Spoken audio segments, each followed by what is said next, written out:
ठीक है। हाँ। लोकसभा के इलेक्शन की तैयारी चल रही है, अगाड़ी का भी उम्मीदवार है और मालेगांव शहर में चर्चा है कि मुस्लिम उम्मीदवार होना चाहिए, जिसमें मौलाना उमरैन का नाम अभी सामने आया। आपने भी उनसे जाकर मुलाकात की, आपकी क्या राय है? आज़ादी के बाद से हमारा पार्लियामेंट हल्का जो रहा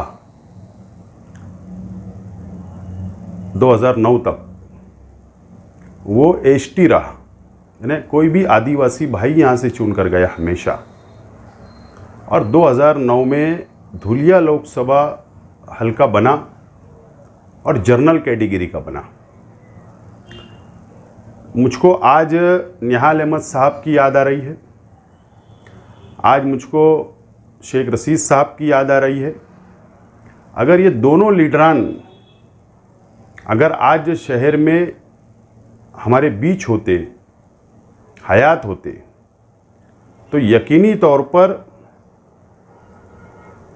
पार्लियामेंट के अंदर मुस्लिम उम्मीदवार के लिए एक प्लेटफार्मों पर आ जाते। लेकिन अफसोस के साथ ये बात हमको बोलना पड़ रही है कि अगर मौलाना उमरैन जैसे शख्स, ये मुल्क के अंदर सबको आज़ादी है इलेक्शन लड़ने की, लड़वाने की, उम्मीदवारी करने की, लेकिन अगर मौलाना उमरैन साहब वो शहर के आलिम नहीं है, शहर की शख्सियत नहीं है, वो मुल्क की शख्सियत है, वो all India Muslim personal law board की इतने कम उम्र में वो सेक्रेटरी बने और वो मुल्क के अलग अलग रियासतों में बीजेपी हुकूमत के ख़िलाफ़ में हमेशा उन्होंने तहरीक चलाई बड़े बड़े उलमाओं के साथ मिलकर, और सिर्फ मुसलमानों के हक़ में नहीं, इस मुल्क के अंदर जो भी समाज, जो भी धर्म के ऊपर अत्याचार होता है, चाहे वो दलित हो, आदिवासी हो, क्रिश्चियन हो या हिंदू समाज हो, किसी के ऊपर भी अत्याचार अगर होता है तो उन्होंने एक प्लेटफार्मों बनाकर तहरीक चलाई। वो ऐसी शख्सियत है, अगर उन्होंने ख्वाहिश जाहिर की कि मैं इलेक्शन लड़ना चाहता हूँ, तो अफसोस के साथ ये बात बोलना पड़ती है कि यहाँ पर सोशल मीडिया पर उनकी मुखालफत कुछ लोग करते, कुछ लोग हिमायत करते हैं। असल में उन लोगों को ये नॉलेज नहीं है, तजुर्बा नहीं है कि इलेक्शन उसी का नाम होता है जो हिकमत अमली से हो। और आज की जो सूरत हाल धुलिया लोकसभा के अंदर बनती नज़र आ रही है, वो हिकमत अमली से अगर आज भी एक प्लेटफार्मों पर तमामी मसलक की तंजीमें, सियासी पार्टियां अगर एक मंच पे आ जाए और हिंदू भाइयों को, दलित भाइयों को साथ में लेने की कोशिश करे, तो मैं समझता हूं आज भी नॉमिनेशन शुरू नहीं हुआ, आज भी हम इसके ऊपर पहल कर सकते हैं और आगे बढ़ सकते हैं। बार बार भाजपा से डराना, भाजपा का डर बताना, ये ठीक नहीं है, ये ठीक बात नहीं है। हमको लड़ना चाहिए, आगे बढ़ना चाहिए। संविधान ने जितना अधिकार भाजपा वालों को दिया है, संविधान ने, आइन ने इस मुल्क के हमको भी उतना ही दिया है।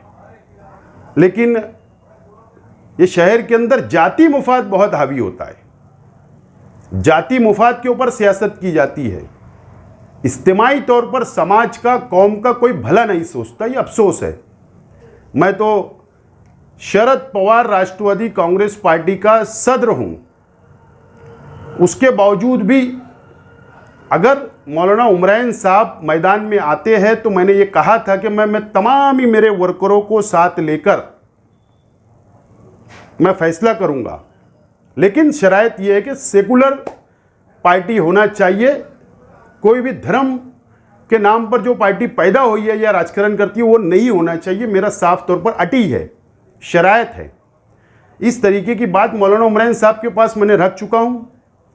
अब ये शहर का मुस्तकबिल कहाँ जाएगा, अब ये शहर की आवाम को तय करना है। उनकी कोशिश जो है एमआईएम के लोग भी कर रहे हैं कि भाई मौलाना एमआईएम से टिकट ले लें, कांग्रेस वाले भी कोशिश कर रहे हैं कि हो सकता वो बदलाव हो कि कांग्रेस का टिकट। अब जो उम्मीदवार है वही बता सकते हैं कि उनसे कौन कौन कांटेक्ट कर रहा है, लेकिन जहां तक शेख रशीद साहब ने हमेशा जो विचारधारा से राजकारण किया, जो सोच से राजकारण किया कि सभी धर्म सभी समाज को साथ लेकर चलने का, उसके ऊपर मुझे चलना है, मेरे साथियों को चलना है, मेरे वर्करों को लेकर चलना है और उसके ऊपर काम करना है। ये मेरा विचार है और मैंने विचार मौलाना उमरैन साहब के पास रख दिया हूँ। आप भी खुद उम्मीदवारी करने के इसमें थे और लोग आपके भी ज़्यादा ही थे कि भाई आसिफ शेख अगर उम्मीदवारी करेंगे तो दूसरी कौम के जो लोग हैं आपके साथ शेख रशीद साहब की वजह से आने को तैयार हो जाए। बिल्कुल, मैं बहुत छोटा आदमी हूँ और मौलाना उमरैन साहब बहुत बड़े शख्सियत है। जब उनका नाम सामने आ रहा है तो मेरी जिम्मेदारी है कि मुझे पीछे हट जाना चाहिए और मैं सरेदस्त पीछे हुआ हूँ। मौलाना का फैसला आने के बाद फिर हम विचार करेंगे, फिर सोच विचार हो सकता है, रास्ते बंद नहीं हुए।